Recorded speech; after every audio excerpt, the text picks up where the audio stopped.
Welcome to Monrovia, the capital city of Liberia. Over 1 million people live in the city and it holds the country's biggest economic activity. The Tuktuks, called kekes in Liberia, drive around the city throughout the busy markets and crowded neighborhoods, serving as the main form of transportation in Monrovia. To make transportation more sustainable, the Dutch-Liberian startup Emergi introduced electric kekes. These are far more sustainable than their petrol brothers. Emergi only employs females to drive their kekes. Emergi is a sustainable mobility company, and our mission is to transition Liberia to a more sustainable transport sector, while also addressing women empowerment and environmental sustainability in the sector. Let's learn a little bit more about Annie and Hawa, the female drivers of Emergi. Okay, Hawa Boyman, a Liberian, and I've worked with Emergi for 2 years now.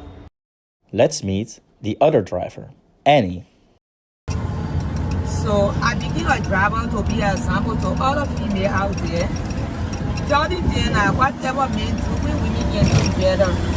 Right now, the electric kekes are charged by Liberia's power grid, which mostly relies on hydropower. So, during the rainy season, there are none to a few issues with the power.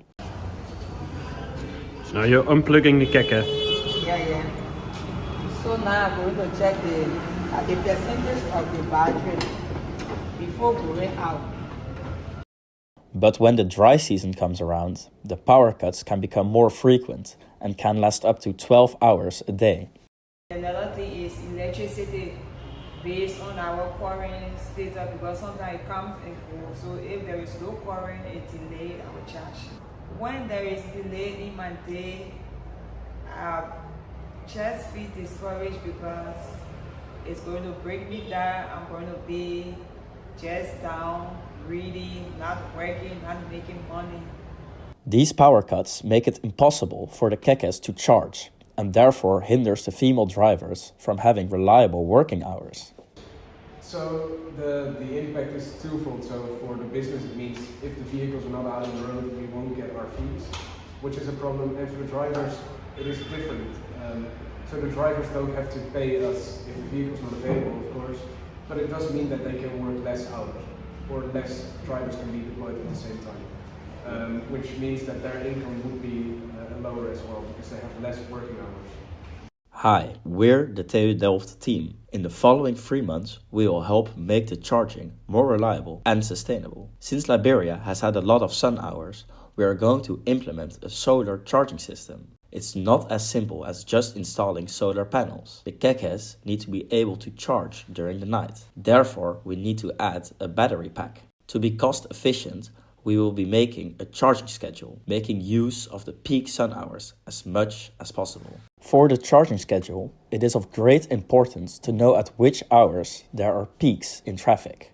Driving in the peak hours guarantees the most money to earn for the drivers. To find out when these peak hours are, we did questionnaires in the streets with Liberians. The second thing that we did was asking our drivers at which times they preferred to be out, how often they needed to charge, and at what time they make the most money. For now, we just charge our keke 2 times, which is when I'm doing my morning shift, and then after 4 hours, I have to drive back to change our keke, and then put the other one on charge for 2 hours, and then after 4 hours, I come to pick it up. So I just change 2 times. Combining the data from these 2 activities, we were able to make a graph that represents the traffic of Monrovia, at least for the kekes. For the solar system itself, we did desk research to local suppliers and visited 3 of them to ask for quotations to make comparisons. Eventually, we ended up choosing Easy Solar. They came to visit to make a more detailed assessment of what was needed. We had some delays. Initially, we already wanted the system installed before the Christmas break. In the end, the system was installed just a few days before we left. A panel from the roof was removed to gain access to the installation site. The workers were very skilled and not scared of heights. All the 16 panels were installed within a day.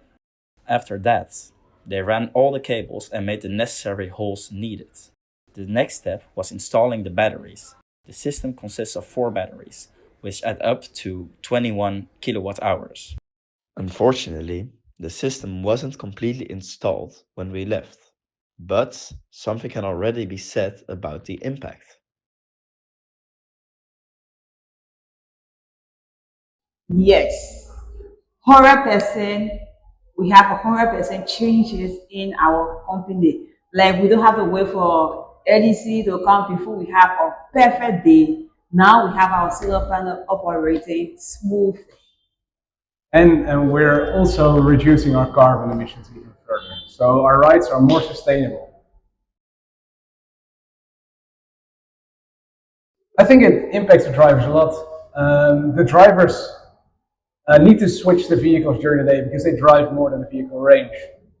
The thing is, that means that we need to charge vehicles during the day as well. With the large power outcuts that we've been having in the last couple of weeks, last month even, sometimes 6 hours of no electricity during the day, it can be difficult for the drivers to get the vehicle later during the day. But now that's fixed because we're having power all day with help of the sun.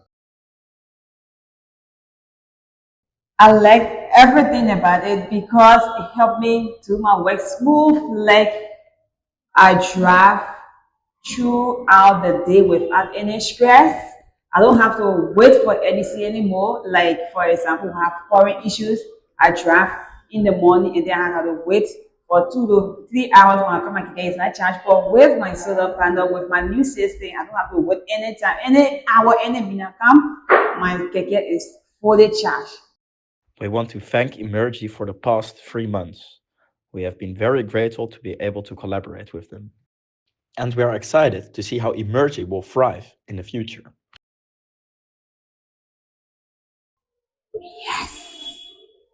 I love it 100%.